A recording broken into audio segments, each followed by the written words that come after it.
In his first interview since the sentencing, George Papadopoulos, welcome to This Week. Thank you for hosting me, George. Let's go back to the beginning. You wanted to join the Trump campaign for a long time, from 2015. Didn't work out for you right away, but finally in March 2016, you had a talk with campaign co-chair Sam Clovis about joining the campaign, and he told you that a focus of the campaign, as he was hiring you, would be improving U.S.-Russia relations.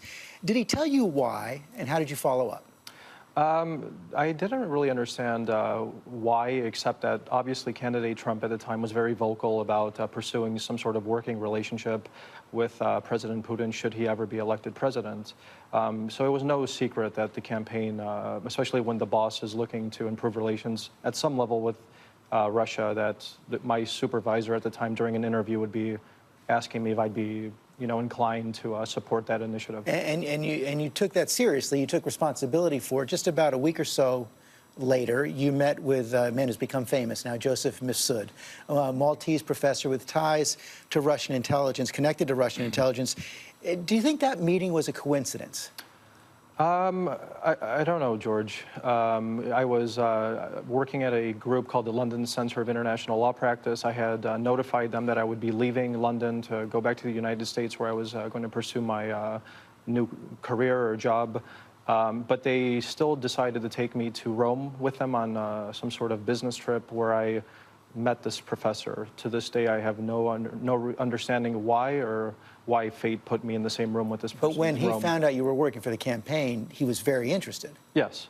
And what did you talk about? He basically presented himself as this well-connected, well-traveled former diplomat who could essentially connect me and the campaign to Russian officials and to other leaders around the world. I think he even told me that one of his good friends was actually the Vietnamese prime minister. He was connected to various think tanks in Europe, the State Department, so I took him serious initially. And you followed up on this potential meeting with Putin. You guys had several conversations, had some more meetings, and then you ended up back in the United States for that now infamous March 31st meeting, the first full meeting of the Trump National Security Team. We're going to show that right there. The picture, of course, with you there and the President, Attorney General Sessions there as well. When it was your chance to speak at that meeting, what did you say? So basically what happened was we had some sort of round table where we all discussed what our backgrounds were, what we were actually going to contribute to the campaign now that we were all sitting across from the principals, Jeff Sessions and candidate Donald Trump. I explained to them that I come from a think tank background and I worked in the energy industry, but I do have a connection that can establish a potential summit between candidate Trump and President Putin. What was the reaction? The reaction, of course, was mixed. There were many people in that room that came from conservative think tanks, including the Heritage Foundation, who, nodded in disapproval. The candidate Trump at the time nodded at me. I don't think he was committed either way. He was open to the idea, and he deferred, of course, to then senior Senator Jeff Sessions, who I remember being quite enthusiastic about hosting. You say he was quite enthusiastic. The Attorney General has testified under oath something quite the contrary. I want to show that. I believe that I wanted to make clear to him that he was not authorized to represent the campaign with the Russian government or any other foreign government for that matter. There are reports that you shut George down, unquote, when he proposed that meeting with Putin. Is this correct, yes or no? Yes. I pushed back, I'll just say it that way, because it was... yes. Your answer is yes. Attorney General says he pushed back. Is he telling the truth? All I can say is this is a meeting from about 2 years ago. My recollection differs from Jeff Sessions. He did not push back. All I can say is my recollection differs from his at this point. Did anyone discourage you from pursuing that possible summit between Trump and Putin? As far as I remember, after that meeting on March 31st, I actively sought to leverage my contacts with the professor to host this meeting. The campaign was fully aware of what I was doing, including Corey Lewandowski, Sam Clovis. I think even during actually preceding the meeting on the 31st of March, I think Sam Clovis was telling me excellent work while I was actively discussing with the group and Sam that I was talking with Mifsud and that this person could potentially organize a meeting for us with Putin. And in April, that other meeting with Professor Mifsud, where he said for the first time that he knew of possible hacked Hillary Clinton emails. What exactly did he say? So this meeting took place at the Andes Hotel by Liverpool Street Station in London. As far as I remember, what happened was Joseph Mifsud had informed me that he would be traveling to Moscow the week before we met at the Andes Hotel, where he had a series of meetings at the Duma. Which I believe Russian Parliament. Exactly, which I believe is the equivalent of the Russian Parliament.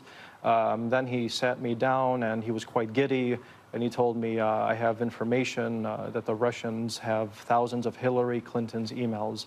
There's a misunderstanding that he told me about DNC or Podesta or any of these. Because that was right after the hack of John Podesta's emails. This was late April. I think Podesta's emails were hacked. Earlier. Yeah. I just, to my recollection, I never heard the name Podesta DNC. I saw him as somebody at the time. We have to understand what my impression of this individual was at the time. At the time, I was actively seeking to leverage him to meet with the Russian ambassador in London after he promised that they would be inclined to meet. He was unable to set up any meetings with me and any senior Russian officials. He introduced me to a low-level think tank official in Moscow, Ivan Timofeev, and a Russian student who he purported was the niece of Vladimir Putin. This news about the emails was pretty big.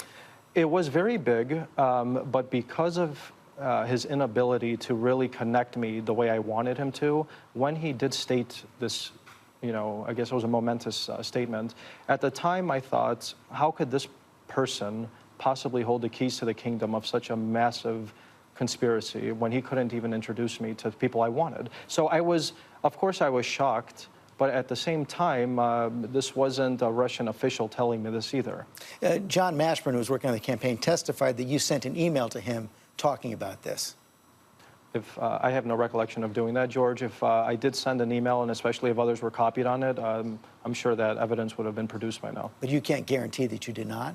I could just say if that email was sent, even if I deleted it, if that's what people believe I did, there would be a copy somewhere else. And it's your testimony that you don't remember telling anyone in the campaign about that. You understand why that's pretty hard to believe. This is pretty big news coming to you. You're wanting to get connected inside this campaign. You're in constant email contact with others in the campaign, and you don't tell them about this? Well, we have to look back at what was happening around that time. I think around that time is when Corey Lewandowski had just been fired, Paul Manafort had just taken the helm of the campaign, and I actually had reached out to Manafort and told him, look, I have the information that the Russian government might want to host candidate Trump. Are you interested or not? Or I just don't want to continue this exercise if it's fruitless. And as far as I remember, it didn't seem that Paul Manafort wanted to pursue this meeting. So as far as I remember, why on earth would I then, after I was shut down, I guess in a formal way, after a lot of vacillating between the campaign, would I then tell the campaign something like that? Well, but you continued to pursue a meeting, and you did have other meetings with diplomats in May, including the Australian diplomat Alexander Downer, where you did tell him about this. Allegedly. I have no recollection of ever telling him that. I remember many details about that meeting, and I remember the context of this meeting. I do remember telling another senior-level diplomat, the Greek foreign minister, which I openly told, but for some reason, I just don't remember ever telling that individual. That's hard to believe as well. As you remember what you drank at the meeting. You remember you had a gin and tonic. You said you weren't drunk at the meeting. You remember where you were. You remember other things you talked about. You don't remember the actual detail that sparked the FBI investigation into Russian interference? I mean, I could just, I could give details of what I remember from that meeting. It's actually quite fresh in my mind, but that particular part, I don't remember at all talking about with this person. It's clear in retrospect that the Russians were reaching out to you, isn't it? I guess if somebody was using an obscure professor, Maltese professor, to get to me, to the campaign, yes, but I never met with a single Russian official in my life knowingly. You continued to meet, to try to pursue that meeting throughout the summer. You continued to do other work for the campaign, including setting up other foreign meetings. In that, you came into contact with Steve Bannon, with Paul Manafort, with Mike Flynn. Yeah. Did you ever talk about Russia with Mike Flynn? No. Never talked with Russia about Mike Flynn. And you were hoping, after the election, to get a job working in foreign policy for the Trump administration. Of course. And it was in that context on January 27th, 2017, when you met with the FBI and lied to them about your meetings with Joseph Mifsud. Why did you lie to them? As you stated quite eloquently, at the time of my interview with the FBI, I think around 3 or 4 days before that, I was at the inauguration attending parties with senior level transition officials. I understood that there was an incipient investigation into Russian interference in the 2016 election. And I found myself as somebody who worked incredibly hard over the past year with the campaign to actually have the candidate Trump be elected. And then I found myself pinned between the Department of Justice and the sitting president and having probing questions that I thought might incriminate the sitting president. You were trying to protect the president. Of course. Why, of course? Because, you know, I didn't understand really the nature of what was going on. Of course, I'm remorseful, I'm contrite, and I did lie. But, you know, you're just taken off guard, I guess, in such a momentous situation where you're potentially sitting there incriminating the president, even though, of course, I don't think I did.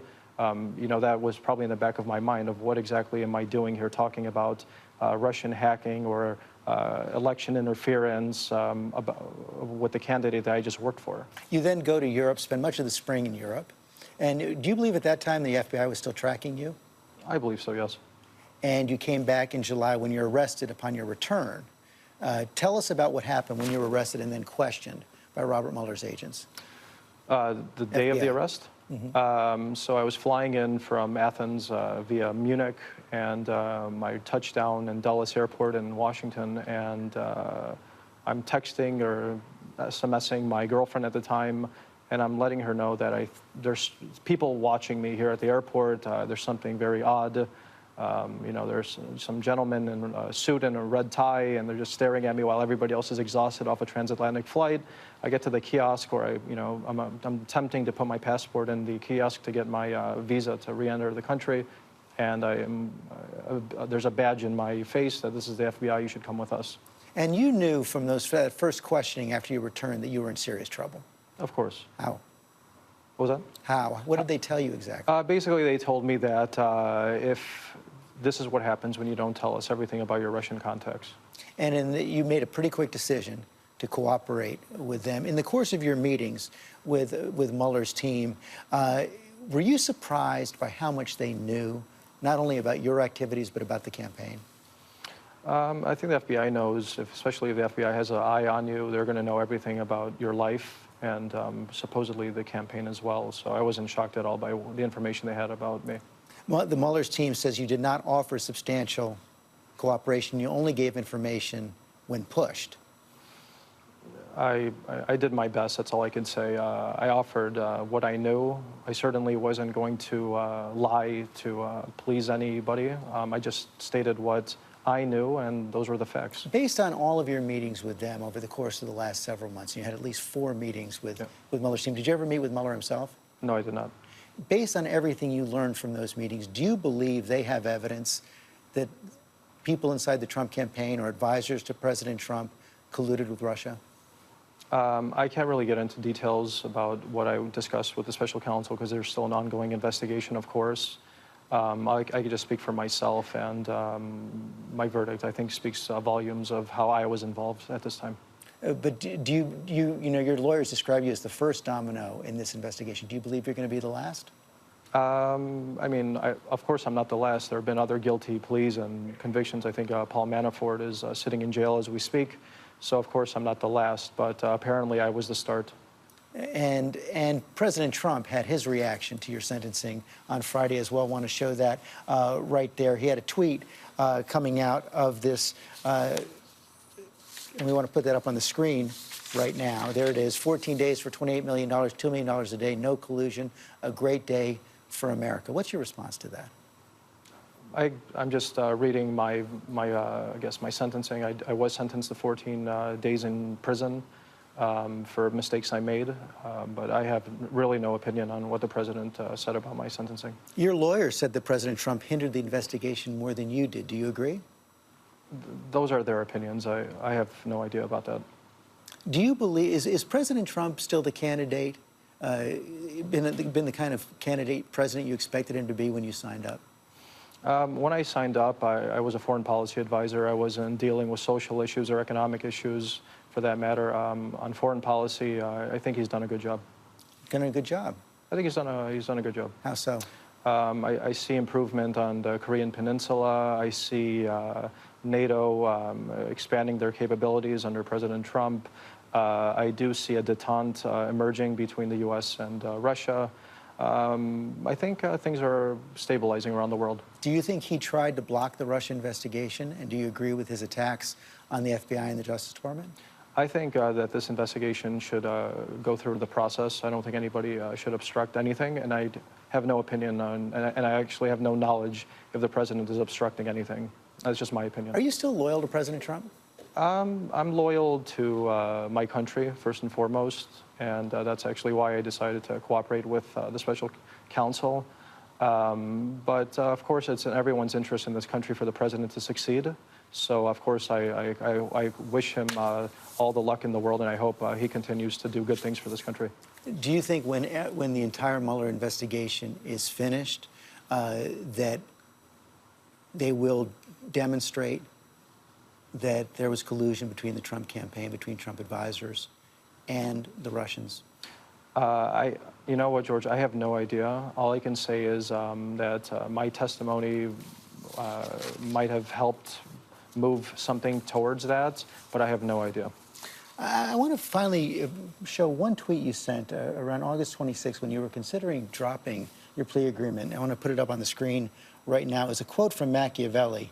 "It is a double pleasure to deceive the deceiver." Who's deceiving and who's the deceiver? Actually, that's, people have read too much into that. That's actually a quote I saw from a movie I liked, and I just decided to tweet it. So I think people read a little too much into it. And actually, I wasn't... Isn't that an odd thing to tweet out when you're facing sentencing for lying to the FBI? People could see it that way. That wasn't, of course, my intention, and there's no reason. If I wanted to drop my plea agreement, I would have. And are you confident that when the Mueller investigation is done, it will be shown that you have now told the whole truth? I believe so, absolutely. George Papadopoulos, thanks for your time. Hi, everyone. George Stephanopoulos here. Thanks for checking out the ABC News YouTube channel. If you'd like to get more videos, show highlights, and watch live event coverage, click on the right over here to subscribe to our channel. And don't forget to download the ABC News app for breaking news alerts. Thanks for watching.